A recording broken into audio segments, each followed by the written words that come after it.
안녕하세요. 대박천국 프리미엄 최혜민입니다. 오늘도 샤프슈터 방문한 파트너와 함께합니다. 이번 주는 특별한 이벤트가 준비되어 있는데요. 본격적인 방송 시작하기 전에 이벤트 먼저 안내해드리겠습니다. 포털 사이트에 샤프슈터 방문환 또는 방문한 주식이라고 검색하시고 접속하시면 이벤트 참여하실 수 있으니까요. 많은 참여 부탁드립니다. 오늘은 더 이상의 경고 사격은 없다라는 주제로 강의가 준비되어 있습니다. 앞으로 미국은 중국에 대한 전략적 환경을 어떻게 바꿔나갈지, 중국 정치권 흐름에 변수가 생겼다면 그 변수는 무엇이고 주시해야 할 사건은 무엇인지 그 자세한 내용 스페셜 리포트에서 지금 만나보시죠. 시청자 여러분, 한 주간 편안하셨습니까? 지난주에는 토니 블링컨 미 국무장관이 조지 워싱턴 대학에서 새로운 대중국 전략을 주제로 한 연설이 좀 있었습니다. 다소 길지만 일부만 인용해 보도록 하겠습니다. 오늘날 중국은 국제 질서를 재편하려는 의도와 이를 수행할 경제적, 외교적, 군사적, 기술적 힘을 모두 갖춘 유일한 국가로 성장해 있다.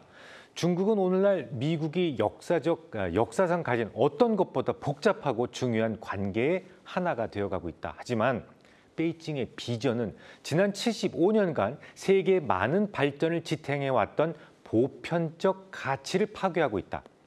지난 수십 년 동안 중국의 눈부신 변화는 국제 질서가 제공한 안정성과 기회에 의해 가능했다. 논쟁할 여지도 없이 지구상 어떤 나라도 중국보다도 더 많은 혜택을 누리지는 못했다.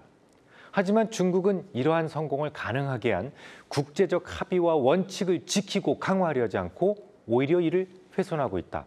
시 주석 체제에서 중국 공산당이 더욱 억압적이고 더욱 공격적으로 변화되었다.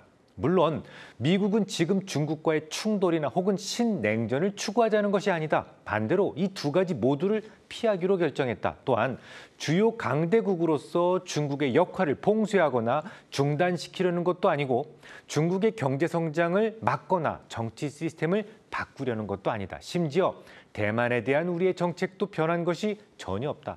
정작 달라진 것은 중국이다. 대만이 세계 각국과 관계를 맺는 것을 고의적으로 단절시키고 국제기구 참여를 차단하는 등 대만에 대해 중국이 점점 더 강압적으로 되어가고 있다는 것이 문제를 만들고 있다. 미국은 언제나 중국과 직접 소통 확대할 준비가 되어 있고 지금도 그 일이 조속히 일어나길 바란다. 하지만 중국이 스스로 궤도를 바꿀 것이다라는 기대에만 의존할 수는 없다. 더 이상 기다릴 수 없고 자유롭고 포용적인 국제 시스템을 지키기 위해서 중국을 둘러싼 전략적 환경을 바꾸려는 것이다. 앞으로 러시아의 우크라이나에 대한 침공이 지속되더라도 미국은 국제 질서의 가장 심각한 장기적 도전을 중국에다 두고 계속 집중할 것이다. 라고 말했습니다. 이 연설과 관련해서 생각할 것도 많고 드릴 말씀도 많습니다. 결론을 먼저 한 구절로 표현을 해드리자면 이제부터 중국에 대한 경고 사격은 없다. 요 한마디로 요약이 가능할 것 같습니다. 최근 중국을 포위하려는 쿼드라든지 IPEF에 대한 명분에 대해서 더는 돌리지 않고 직설적으로 설명한 것이죠. 블링컨 장관은 대략 4가지를 강조했는데요. 자, 첫 번째는 뭐냐면 중국은 국제 경제를 구성하는 시스템의 혜택으로 성장했지만 어처구니 없게도 중국은 그 시스템을 파괴하고 있다는 겁니다. 뭐 좀 쉬운 예를 들어볼까요? 요즘 우리나라의 배달 로봇 많이 보시죠? 모두 거의 대부분 중국산인데요. 그 배달 로봇의 눈에 해당되는 카메라에서 수집되는 정보가 몽땅 중국으로 간다는 주장이 나오기 시작했거든요. 글쎄요. 사실 여부에 대해서는 확인이 좀 더 필요하지만 미국이 화웨이가 만든 통신 장비를 못 쓰겠던 이유가 무엇이었던가요? 그 안에 백도어링이 존재한다는 거잖아요. 그래서 주요 산업에서의 통화 내용을 도청, 감청할 수 있다. 기밀을 빼내갈 수 있다라는 것 때문이었다라는 점을 기억하신다면 뭐 충분히 가능성이 있는 합리적 의심일 겁니다. 자, 두 번째. 미국은 신냉전을 추구할 생각도 없고 중국의 체제를 바꾸거나 억압하려는 생각도 없다라는 것을 분명히 했어요. 양안의 긴장이 커지고 있는 것도 미국이 하나의 중국에 대한 약속을 저버린 것이 아니라 오히려 중국에게 그 책임이 있다라는 주장을 하고 있는 겁니다. 덩치가 큰 나라가 작은 나라를 위협하는 것은 어떤 상황에서도 정당화될 수 없다는 것을 역설하고 있는 것이죠. 실제로 연초 이후 고작 5개월 동안에 중국의 전투기가 무려 350여 차례나 대만 방공 식별구역을 침범했습니다. 하루에 2차례꼴이에요. 대만 동부해역에 대한 상륙훈련도 하고 대만 해군기지에 대한 미사일 폭격훈련도 하고 정말 끊임없이 대만을 위협하고 있죠. 하나의 중국에 대해서 미국이 약속하긴 했지만 무력을 동원한 위협마저 정당화되는 것은 아니다라는 것을 이야기하고 있는 것이고요. 세 번째, 이제 중국도 먹고 살 만큼 커졌으니까 반칙 좀 그만 쓰고 강대국답게 행동해달라는 겁니다. 지난 2018년부터 미국과 중국 간의 관계가 좀 삐딱해지기 시작했죠. 시진핑의 잘못된 선택 때문이라는 겁니다. 심지어 러시아 사태가 더욱 강하게 진행된다고 하더라도 러시아보다는 중국의 위협이 훨씬 더 국제 시스템에 위협적이다라는 점을 분명히 했어요. 한마디로 이 칼을 든 강도하고 금융범죄하고의 차이 정도로 본 겁니다.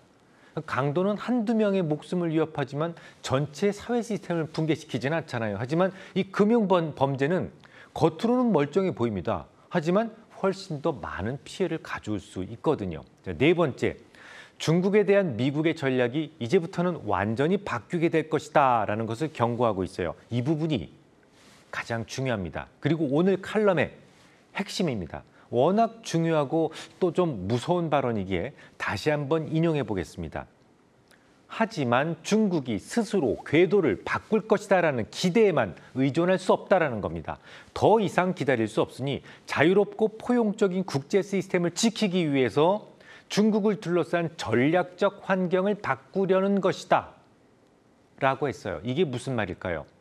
중국이 남의 땅을 불법으로 점유하고 오성기를 콱 꽂아놔도 항행의 자유라는 정말 소극적인 행동만 했었지 않습니까? 중국이 지금은 뭐 저래도 언젠가는 정상적인 나라로 되돌아올 거야 라면서 기다리고 또 기다렸다는 것이죠. 물론 정당한 경쟁이 아닌 도둑질로 국분을 추구한다면 국제 질서는 파괴될 수밖에 없어요. 우리나라가 수십 년에 걸쳐서 쌓아왔던 지적재산권을 뭐 삼성이나 하이닉스에 근무했던 사람을 슬쩍 매수해서 도둑질해 가면 어떻게 될까요? 정말 많이 그렇게 했어요.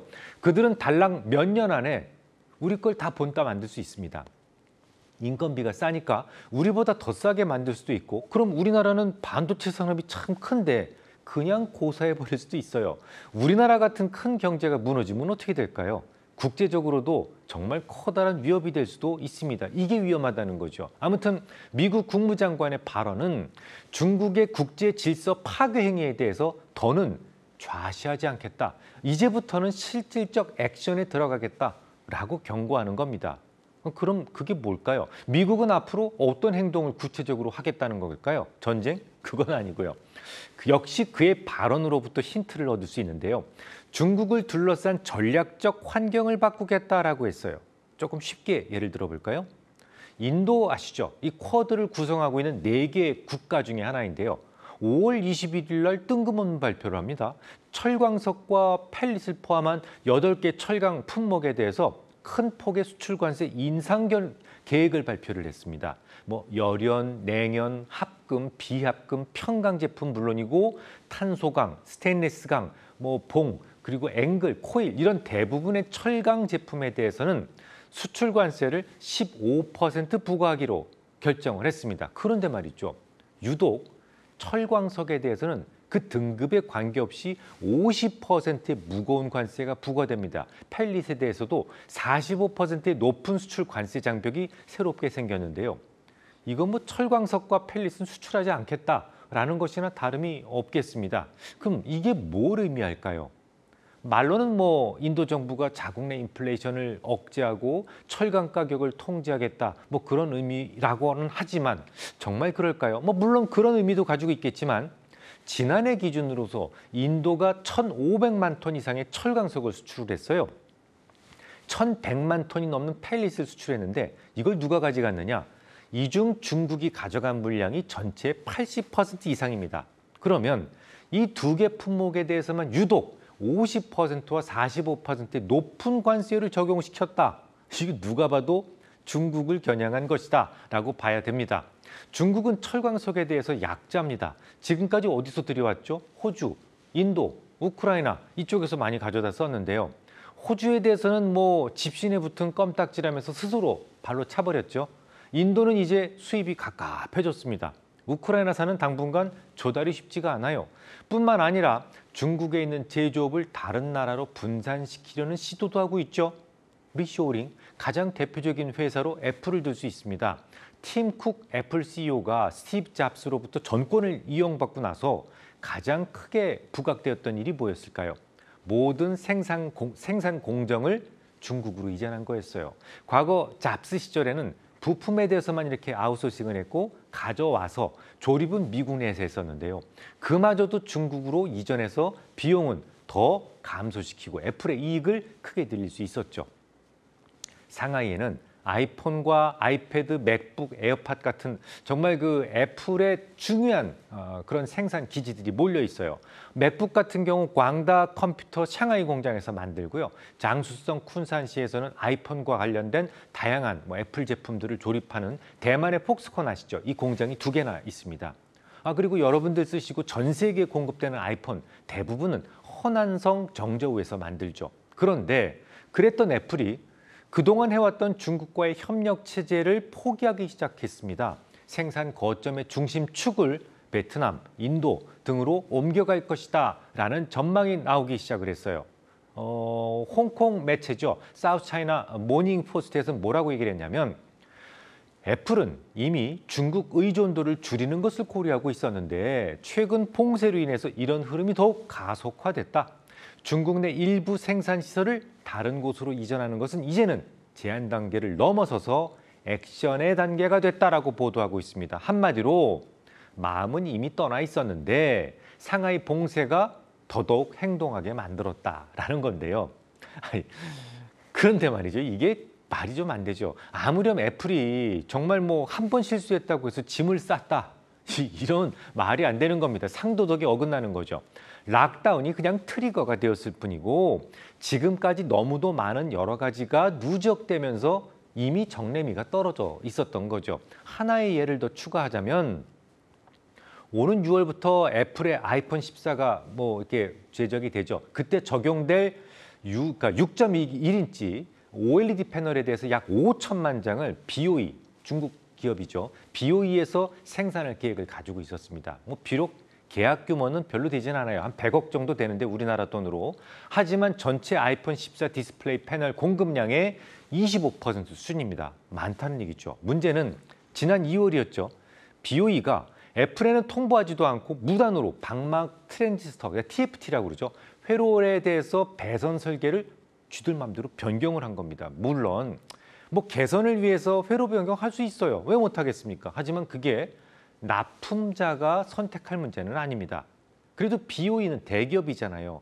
대기업이 이 정도라면 다른 기업들은 말할 것도 없죠. 이미 중국에 대한 불만이 누적적으로 쌓여 있는 상황이었지만 중국은 14억 인구로 인해서 엄청나게 거대한 시장을 가지고 있기 때문에 함부로 포기하지 못하고 있었을 뿐입니다. 하지만 블링컨 국무장관의 이 중국에 대한 전략 변경하겠다. 이 선언은 좀 고민만 하고 있었던 기업들을 더욱 행동하게 할 가능성이 높다라는 것이죠. 실제 그래요.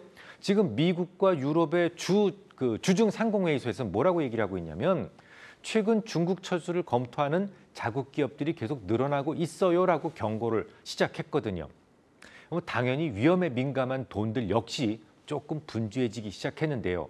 외국인 투자자들의 동향이 요즘 아주 예사롭지 않습니다. 지난 2월부터 4월까지 외국인들은 중국의 채권 시장에서만 대략 3천억 위안, 우리 돈으로 57조나 됩니다. 이 정도 이상의 중국 국채와 은행채를 팔아치웠는데요. 지금까지 중국 국채를 외국인들이 석 달 연속으로 순매도한 그런 기억이 제 기억에는 없어요. 사상 최초의 일입니다. 3월에 역대 최대인 1,125억 위안어치가 딱 매도됐을 때 중국 당국은 뭐라고 했냐면 그냥 일시적 현상이다. 2분기부터는 차차 나아질 것이다. 라고 강조했었어요. 하지만 4월 순매도 금액도 1,085억 위안, 거의 3월에 버금가는 수준의 자본 이탈이 있었다라는 것이죠. 물론 이에 대해서도 중국의 정치적 혼란이나 혹은 미국의 대중국 정책의 대전환 이런 것들이 원인이다라고 단정 지을 수는 없어요. 최근 중국과 미국의 실질 금리 차이가 축소되고 있기 때문에 그것 때문에 나온 일시적 현상일 가능성도 전혀 배제할 수는 없습니다. 하지만 과거로부터 이 자본 이탈은 미국이 주도했던 옵션 중에 하나예요. 얼마든지 이루어질 수 있는 그런 스토리이기 때문에 비록 이게 오비락일지라도 앞으로는 세심한 관찰이 필요하다는 것이죠. 아무튼 중국 내에서 자본 이탈이 좀 심각한 수준에 와 있습니다. 그러니까 중국의 금융당국은 다양한 정책을 내놓기 시작을 했어요. 우선 채권 정보 플랫폼에서 외국인 거래 정보를 별다른 설명 없이 삭제해버렸습니다. 이 급하게 자본 이탈되는 것을 누구나 볼 수 있다면 이거 시장이 더 혼란스러워지지 않을까? 그런 생각을 했던 것 같아요. 아예 못 보게 하자, 이런 취지죠. 하지만 이런 행동은 외국인 투자자들의 중국 정부에 대한 신뢰를 더욱 추락시킬 수밖에 없죠. 지난달에는 상장사들에게 자사주 매수해라, 배당을 늘려라 이런 지시를 하기도 했습니다. 중국 주식에 대한 매력을 부여해서 자본 이탈을 막자 그런 시도였겠죠. 또한 빅테크에 대한 압박을 마무리할 것이다라는 메시지도 수차례 내놨습니다. 이 중국 정부의 이런 노력들이 집중되면서 최근에는 심각한 자본 이탈이 조금 주춤해진 것 같습니다만 지금까지 역사상 어떤 나라도 이 심각한 자본 이탈의 흐름에서 안전하지는 않았기 때문에 중국 시장에서의 자본 이탈 부분은 좀 눈에 불을 켜고 주시할 필요가 있겠습니다. 사정이 이러다 보니까 이 중국 정가에서도 좀 술렁이는 모습이에요. 시진핑에 대한 굳건했던 믿음에도 살짝 금이 가기 시작했던 것 같습니다. 우선 지금까지는 절대로 용인될 수 없었던 반정부 시위가 최근 몇 번 있었어요. 북경 주변의 대학생들에 의해서 주도되기 시작했는데요. 텐진 대학 학생 수백 명이 지난 26일이었죠. 교내 광장에 모여서 타도 형식주의, 타도 관료주의 이러면서 시위를 벌인 적이 있습니다. 여러분들 아시죠? 6월 4일이면 천안문 사태 기념일인데요. 대학생들의 목소리가 커지기 시작했다. 이거 좀 뭔가 구도가 좋지 않습니다. 정부는 긴장할 수밖에 없다라는 거죠. 정치권의 흐름에서도 이 변수가 생기기 시작을 했는데요. 최근 공청단 소속의 리커창 총리가 10만 명 이상을 모아놓고 화상회의를 주관한 자리에서 GDP의 역주행을 거론합니다. 그러면서 각 지방 정부별 대책을 마련하라라고 지시를 했는데요. 이건 시진핑의 제로 코로나 정책에 반대하는 최초의 목소리가 될 수 있다라는 점 때문에 월가에서는 이 시진핑과 리커창 간의 권력 쟁투가 시작된 거 아니냐 이런 견해도 생기기 시작한 거예요. 글쎄요. 이미 지난 베이다이허 회의에서 시진핑의 3연임이 결정됐어요. 그리고 샹하이방이나 공청단에서도 이에 대해서 동의했기 때문에 시진핑의 권력이 지금 흔들린다라고 단정하는 것은 조금 너무 앞서 나간 겁니다. 엇나간 겁니다. 그렇지만 어쨌거나 시 주석이 매우 완고한 제로 코로나 정책을 강조한 지 2주도 채 되지 않은 시점에서 리커창이 반대되는 정책을 발표했다. 이건 좀 이례적인 사건이면 틀림이 없어요. 특히나 6월 1일이었죠. 샹하이의 락다운 해제를 앞두고 우칭 상하이 부시장의 발언에는 뼈가 있어 보입니다. 뭐라고 얘기했냐면 코로나19 통제와 경제 발전의 조화를 위해서 방역 지침과 업무 복귀 통제 지침을 개정하고 기업의 업무 재개와 생산을 위한 부당한 제한을 폐지한다라고 했는데요. 여기서 부당한 제한이라는 말에 좀 집중하실 필요가 있어요. 이 말은 뭡니까? 지금까지 제로 코로나 정책이 부당했다라는 것을 의미합니다. 도저히 중국에서는 일어날 수 없는 일들이 최근 자주 발생을 하면서 월가와 미 정가의 분석가들이 이들 사건을 주시하기 시작한 거예요. 하지만 아쉽게도 중국에서는 정치적 이슈가 될 만한 일들이 보도되는 일은 거의 지극히 드뭅니다. 또한 이미 거론해드렸듯이 자본 이탈을 확인할 수 있는 채권 정보 플랫폼을 중국 정부가 주도로 막아버렸어요. 이제 남은 것은 중국의 환율을 관찰하는 것만 가능하겠네요. 8월 베이다이허 회의까지는 강력한 경기 부양책이 집중될 것이다 라고 지금도 믿고 있습니다. 하지만 혹시 그 안에라도 위안화가 폭락하려는 조짐이 보인다면 중국 시장에 대한 경계 수위를 높이시기 바랍니다. 다음 주에 뵙겠습니다. 네, 저희가 준비한 강의는 여기까지입니다. 방문한 파트너께선 자본 이탈을 확인할 수 있는 채권 정보 플랫폼은 중국 정부 주도로 막혔기 때문에 중국의 환율을 관찰하라는 조언을 해주셨습니다. 8월 베이다이어 회의까지는 강력한 경기 부양책이 집중될 것이라고 믿지만 혹시 그 안에 위안화가 폭락하려는 조짐을 보인다면 중국 시장에 대한 경계 수위를 높이라는 말씀도 해주셨습니다. 오늘의 강의가 여러분의 투자에 참고가 되었길 바라면서 저희는 다음 주에 다시 더 유익한 내용으로 찾아뵙겠습니다. 시청해주신 여러분 고맙습니다.